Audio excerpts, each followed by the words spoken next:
أعزائي المشاهدين متابعي برنامج صورة مصرية، أهلا وسهلا بكم ولقائنا مع المخرج الكبير الفنان المبدع أستاذ محمد السباعي المخرج المسرحي. أهلا وسهلا بحضرتك معانا يا فندم، ونورت برنامج صورة مصرية. حبيبي الإعلامي المميز أستاذ محمد درويش، كل التحية والاحترام لحضرتك ولكل القائمين على القناة. كلمنا بقى بما انك حضرت النهارده مسرحيه حلم فرعون، كلمنا عن الاداء المسرحي النهارده بصفه المشاهد وليس الناقد وليس المخرج. ايه رايك في العرض بتاع النهارده؟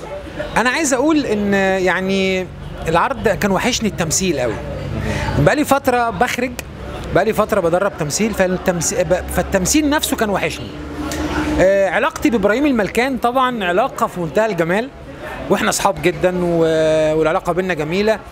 فلما بشتغل مع ابراهيم برتاح، يعني ببقى انا وهو في بينا كيمياء حلوه وبرتاح يعني.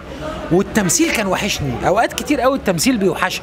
اكيد، وخصوصا ان انت بقى ايه يعني عايز تشوف بعين المشاهد وليس عين المخرج بالظبط. يعني انت بتبقى بيجي عليك وقت الممثل او اللي بيحب اللعبه بيوحشه انه يمثل اكتر من انه يخرج يعني.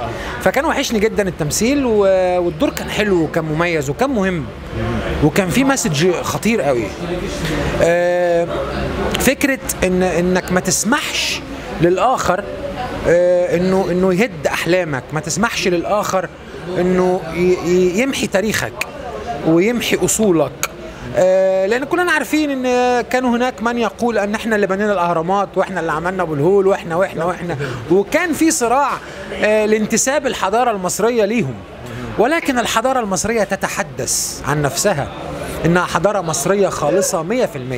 كل يعلم من هم المصريين ومن هم بناة الاهرامات وبناة الحضاره المصريه، اكيد يعني كل يعرف ذلك. طبعا يا فندم، لان الحضاره المصريه بتتكلم عن نفسها، حضاره مصريه خالصه من التراب الى الذهب.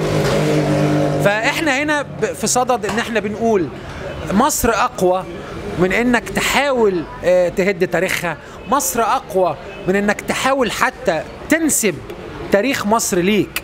فكان العرض فيه رساله مهمه، وانا كنت عامل دور صعب، يا رب الناس ما تكونش كرهتني في دور مخلص ناجح.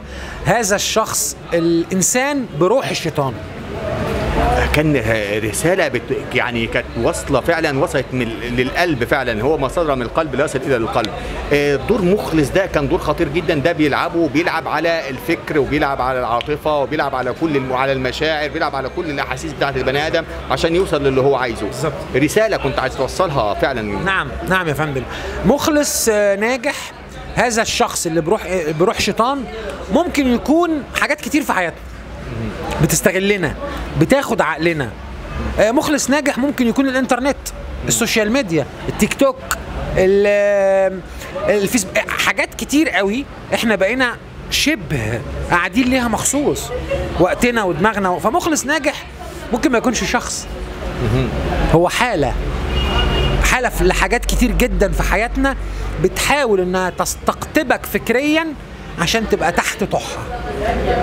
يعني كانت تستحوذ على عليه كله، تستحوذ على الفكر بتاعك، فهي تبقى متحكمه فيك. ولذلك هو في مشهد بيقول له انت مش مطلوب منك حاجه غير انك تبقى مطيع ليا انا، تشوف بعيني انا، تتكلم بلساني انا، تفكر بعقلي انا.